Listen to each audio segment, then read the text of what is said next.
খেলা রপ্ত করে সবাইকে তাক লাগিয়ে দিয়েছেন নোয়াখালীর হাতিয়া কলেজের সংস্কৃত বিষয়ের প্রভাষক সুব্রত হীরা। কখনো দুই হাতের দুই আঙুলের মাথায় দুটি ঘুরন্ত বল নিয়ে দুরন্ত ভঙ্গিতে শারীরিক কষ্ট দেখাচ্ছেন, কখনো আবার বলের উপর দাঁড়িয়ে মুখে কলম বা সরু কাঠিতে বল ঘোরাচ্ছেন। কপালে লম্বা কাঠি রেখে তার আগায় ঘুরন্ত বল নিয়ে মাঠে দৌড়াদৌড়ি কিংবা বহুতল ভবনের ছাদের কার্নিশে সুব্রত হীরার নির্বিঘ্নে ছোটাছুটি দেখে যে কারোরই চোখ কপালে উঠবে। গোপালগঞ্জের টুঙ্গিপাড়ার ছেলে সুব্রত হীরা ঢাকা বিশ্ববিদ্যালয় থেকে স্নাতকোত্তর ডিগ্রি লাভ করে প্রভাষক পদে চাকরি করছেন দ্বীপ উপজেলায় হাতিয়া কলেজে। শৈশব থেকে বেশ বিচিত্র স্বভাবের ছিলেন সুব্রত। হিজল গাছের কুঠুরিতে কিংবা মাটির গুহায় তিনি বসবাস করতেন। স্কুলের পড়াশোনা শেষে বাংলাদেশের সাবেক ক্রিকেট অধিনায়ক মাশরাফি বিন মুর্তজার ক্লাবে গিয়ে ক্লাব বয় হিসেবে কাজ করতেন এই প্রভাষক। মাশরাফি কিছুদিনের মধ্যে তার মেধার প্রমাণ পেয়ে তাকে জোর করেই বাড়িতে পাঠিয়ে দেন লেখাপড়া করার জন্য। তার প্রদর্শিত এসব খেলা দেখতে অনেক সহজ মনে হলেও এর জন্য তাকে করতে হয়েছে কঠোর অনুশীলন।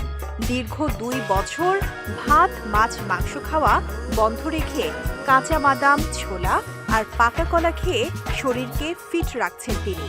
এছাড়াও ফরমালিন মুক্ত মৌসুমি ফলও খান মাঝে মধ্যে। শুধু খাওয়া নয়, রাতে ঘুমানোর সময় তিনি লেপ তোষক বালিশ ব্যবহার করেন না অনেকদিন ধরেই। যখন বিল্ডিং এর উপরে একটা বাঁশ নিয়ে বল ঘুরে তখন স্যার যখন হাঁটে আমাদের অনেক ভয় করে, স্যার এটা কীভাবে পারে, হয়তো বা স্যারের মধ্যে কোনো ঐশ্বরিক বা অলৌকিক শক্তি আছে, এই কারণে স্যার পারে। প্রায় শতখানিক খেলার আইটেম আছে যেগুলা এক একটা সেটে এক একটা মনোমুগ্ধকর। একাধারে আজকে 2 বছর প্রায় 1 মাস উনি রান্না বান্না খাওয়া দাওয়া থেকে বিরত আছেন। শুধু উনি ছোলা বাদাম প্রাকৃতিক ফলমূল এগুলা খান। এখানে বিভিন্ন রকম খেলাধুলা প্রদর্শন করতো, আমরা ছাত্রছাত্রী এবং শিক্ষক মহোদয় সহ বিভিন্ন দিন উপলব্ধি করতাম, দেখতাম, খুব ভালো লাগতো। তার ফুটবল কারিশমা প্রদর্শন করে ক্ষান্ত নয়, এই কারিশমা দিয়ে সে গণমানুষের সাথে মিশতে চায়। সে শিক্ষকতার পাশাপাশি মানুষের কল্যাণের জন্য তার সংগঠন করেছে মানব জাতির মুক্তির সনদ মানব ধর্ম, অর্থাৎ তার সংগঠনের নাম সে দিয়েছে স্বামী বিবেকানন্দ মানব কল্যাণ ট্রাস্ট।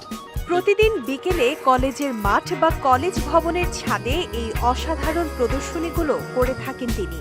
তার এ প্রতিভা দেখে অভিভূত কলেজের শিক্ষার্থী সহ সবাই। আমি বেশ কয়েক বছর ধরে কঠোর অধ্যবসায়ের মাধ্যমে বেশ কিছু আউটস্ট্যান্ডিং খেলাধুলা রপ্ত করেছি।